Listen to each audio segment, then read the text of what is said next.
Sir, ये अभी जो एक फ़ैसला आया है रिज़र्व्ड सीट्स को लेकर, तो इसमें हम देख रहे हैं कि पीपल्स पार्टी बहुत इन्वॉल्व है। हालांकि अगर नंबर ऑफ़ सीट्स को देखा जाए जो इसके बाद आगे पीछे हो सकती हैं, अगर इस फैसले पर कभी अमल दरामद हुआ भी, तो उसमें पीटीआई को शायद कोई बहुत बड़ा ना धचका लगना है, ना कोई बहुत ज़्यादा फ़ायदा होना है।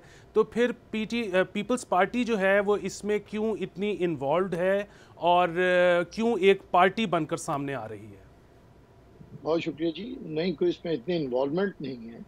एक फ़ैसला है सुप्रीम कोर्ट का और पीपल्स पार्टी हमेशा तारीख़ की सही समत में खड़ी होती है और खड़ा होना चाहती है। इश्यू जो है वो सीट्स अगर दोनों तरफ देखें तो मैं समझता हूँ किसी का मौक़िफ़ भी इतना कोई कानूनी तौर पे जानदार नहीं है और ना ही सुप्रीम कोर्ट का फ़ैसला जो कि आया है, वो कानूनी तौर पे इतना स्ट्रॉन्ग है कि उसकी हिमायत की जाए।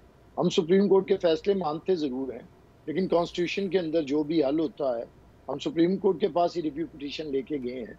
तो पार्टी हम इसलिए हैं कि पाकिस्तान के अंदर जिस जमात को एक वोट नहीं मिला, उसे आप दर्जनों के हिसाब से रिज़र्व सीट्स कैसे दे सकते हैं, यानी कि सुन्नी इत्तेहाद काउंसिल। और अगर ये पीटीआई ने जो कुछ नहीं मांगा, सुप्रीम कोर्ट वो भी दे रही है जो कि उनकी मुतालबे में शामिल नहीं था या उनकी प्रेयर में शामिल नहीं था, जो वो सुप्रीम कोर्ट में लेके गए हैं केस। तो हम तो सिर्फ चाहते हैं कि सियासी फैसले और सियासी मामलात इस तरह बेवकार ना हों अदालतों के अंदर, और ना अदालतें इस तरह बेवकूफ़ हों और मुतनाज़ा बने सियासी फैसले करके।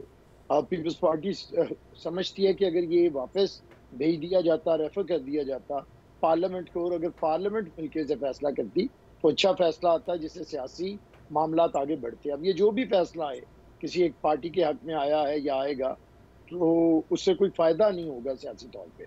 तो पीपल्स पार्टी बस इतना कर रही है, ना तो हम पॉलिटिकल पोलराइज़ेशन के अंदर शामिल हैं, ना हम अदलिया की तक़सीम के अंदर शामिल हैं, ना अदलिया के साथ लड़ाई में शामिल हैं, ना अदलिया को दबाने में शामिल हैं और ना अदलिया से दबने पे तैयार हैं।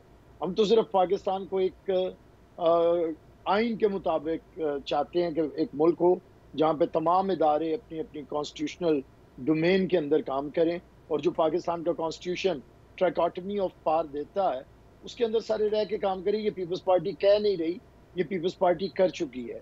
आइन बनाने से लेके, आइन की बहाली से लेके, जमहूरियत की बहाली से लेके, आइन को दोबारा रीराइट करने से हर मौके में नुकसान बर्दाश्त करने के बावजूद, खा वो हमारे बानी चेयरमैन की फांसी हो, हमारी शहीद चेयरपर्सन के कातिलों को ना पकड़ा जाना हो, हमारे प्रेसिडेंट को 14 साल तक बेगुनाह कैद में रखना हो, तो हम इदारों से लड़ते नहीं हैं।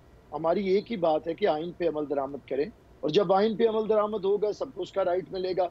कोई भी समाज, कोई भी मुल्क अगर गवर्न करना होता है, तो कोई सर्टेन रूल्स होते हैं जो कि पाकिस्तान के अंदर 73 का कॉन्स्टिट्यूशन है।